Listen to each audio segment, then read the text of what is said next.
দেশে 4 দিনের ব্যবধানে স্বর্ণের দামে নতুন রেকর্ড হয়েছে। এ দফায় প্রতি ভরিতে সর্বোচ্চ দাম বেড়েছে ২৭১৮ টাকা।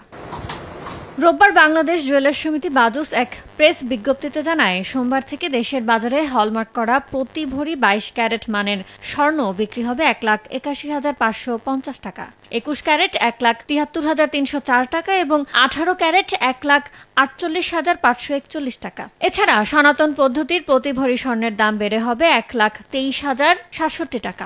দেশের বাজারে এটি এখন পর্যন্ত স্বর্ণের সর্বোচ্চ দাম। স্থানীয় বাজারে বিশুদ্ধ স্বর্ণের দাম বেড়েছে উল্লেখ করে স্বর্ণের দাম পুনর্নির্ধারণের কথা জানিয়েছে বাজুস। এদিকে বিশ্ববাজারে স্বর্ণের দাম রেকর্ড উচ্চতার কাছাকাছি থাকলেও সোমবার সকালে প্রতি আউন্সের দাম কিছুটা কমে $৩,৫৮২ রয়েছে। সপ্তাহ ব্যবধানে দাম বেড়েছে ৩.৭%। ইয়ানুর শিফাত, সময় সংবাদ।